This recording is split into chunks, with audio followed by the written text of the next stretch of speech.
आज का हमारा टॉपिक है MS DOS। MS DOS में हम सारे जो भी काम करते हैं कमांड के थ्रू करते हैं। और DOS तुम्हें यहाँ मिलेगा नहीं, यहाँ पर तुम्हें कमांड प्रॉम्प्ट मिलेगा, जिसे शॉर्ट में हम CMD बोलते हैं। अब CMD को करने के लिए हमें क्या करना है, दो तरीका है।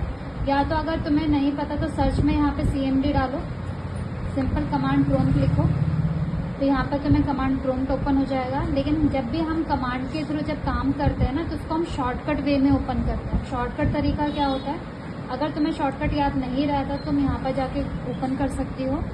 तो सेकंड मेथड क्या है, विंडो, जो हमारे पास कीबोर्ड में विंडो की होती है, इसको प्रेस करना है और इसके साथ हमें R कमांड, तो ये होती है हमारी रन कमांड। तो जितने भी कमांड्स हम यहाँ देंगे वो उसको हमारी रन कराता है। तो पहले हमें रन कमांड ओपन करना है, जो भी लिखा हुआ उसको बैक स्पेस से रिमूव कर देना, और CMD शॉर्ट में जैसे हम कमांड प्रॉम्प्ट को CMD बोलते हैं वो लिखना है, और इसको हम कर देंगे ओके करते इस तरीके का हमारा पेज ओपन हो जाएगा। तो ये हमारा कमांड प्रॉम्प्ट इस तरीके से दिखता है। अब इसमें हमें क्या करना है, सबसे पहले जो हमारी पहली कमांड है जिसको हम बोलते हैं CD डेस्कटॉप, क्यों देते हैं, अब इसमें मैं जो भी कमांड के थ्रू काम करूंगी ना, वो सेव अगर हुआ तो कहाँ होगा, यहाँ पे जो लोकेशन दिख रही मीन्स तुम्हें उसको देखने के लिए पहले C में जाना पड़ेगा, C के अंदर तुम्हें यूजर मिलेगा, वहां जाना पड़ेगा, और फिर यूजर के अंदर तुम्हें Emacs मिलेगा। तो ये हो जाएगा हमारे लिए लंबा प्रोसेस। तो इसको या जो भी मैं यहाँ काम कर रही हूँ, मैं चाहती हूँ शॉर्ट में मुझे दिख जाए, स्क्रीन डेस्कटॉप की जो मेरी स्क्रीन है इसी में मुझे दिख जाए। तो उसके लिए हमें क्या करना है, सबसे पहले जो हमारी कमांड होती है वो होती है हमारी CD डेस्कटॉप। ये हमारा बेसिकली क्या करता है, लोकेशन ऐड करने में हेल्प करता है। जो भी मैं काम करूंगी वो हमें सारा काम डेस्कटॉप में दिखाएगा। तो हमें इसको कमांड कैसे देंगे, पहले CD लिखना है, स्पेस देना है, फिर डेस्कटॉप लिखना है। और इसमें ये भी ध्यान रखना है स्पेलिंग ठीक होनी चाहिए, स्पेलिंग गलत होगी तो वो एरर आ जाएगा। और लास्ट में हमें एंटर कर देना। जैसे हम एंटर करेंगे तो देखोगे अब हमारी लोकेशन में क्या डेस्कटॉप ऐड होगा, है ना। अब हमारी सेकेंड कमांड थी, इनकेस मान लो मुझे कोई ब्लैंक फाइल बनानी है, तो ब्लैंक फाइल बनाने के लिए CD और ग्रेटर देन का साइन देना है।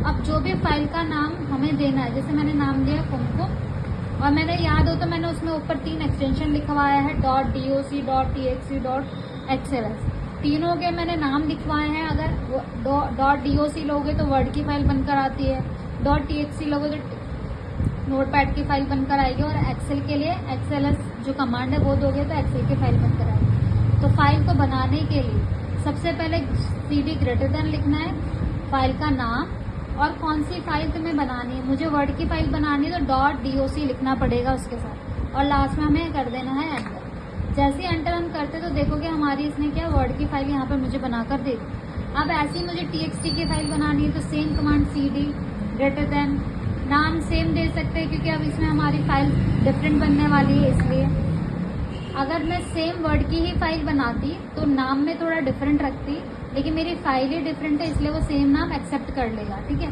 नेक्स्ट आती है, अगर मुझे एक्सेल की फाइल बनानी, सेम कमांड जाएगी, फाइल का नाम इसमें भी मैं सेम रख रही हूँ, और यहाँ पर जो हमारी एक्सेल की फाइल बनानी तो एक्सेल का एक्सटेंशन XLSX लगता है और एंटर। तो यहाँ पर हम देख लेते हैं, यहाँ पर हमारी तीनों फाइल बनकर तैयार, ठीक है। तो इस तरीके से हमारा CD ग्रेटर देन लगता है। अब थर्ड कमांड आती है हमारी MD हमारा बेसिक काम करता है फोल्डर बनाने का। अब फोल्डर बनाने के लिए हमें सिंपल MD लिखना है, जिस भी नाम का तुम्हें फोल्डर बनाना है। जैसे मैंने एक नाम दिया राज कुमकुम, सिंगल फोल्डर बनाना है तो राज नाम कर एंटर कर सकते हो, राज नाम का यहाँ फोल्डर बन जाएगा। अगर तुमसे बोला जा रहा है एक से ज्यादा फोल्डर बनाओ, तो यहाँ पर भी मैं एक शॉर्ट में नाम दे रही हूँ ABCD, A space D space C, हर एक लेटर के बाद हमें स्पेस देना है। तो ये ABC का मतलब है यहाँ पर हमें कोई भी फोल्डर का नाम देना। अभी मैंने शॉर्ट में ABCD लिख दिया, तुम चाहो तो नाम लिख सकते हो, और यहाँ लास्ट में एंटर कर देना। जैसे हम एंटर करते तो यहाँ पर देखो मैंने जितने लेटर लिखे थे उसमें सबके फोल्डर बनाकर दे दिए। अगर मुझे ऐसे एक से ज्यादा फोल्डर बनाना है तो हम इस तरीके से यूज कर सकते हैं। समझ में आया? अभी ये 5 कमांड करो, अब इसमें कोई डाउट हो तो मुझे बताना। चलो।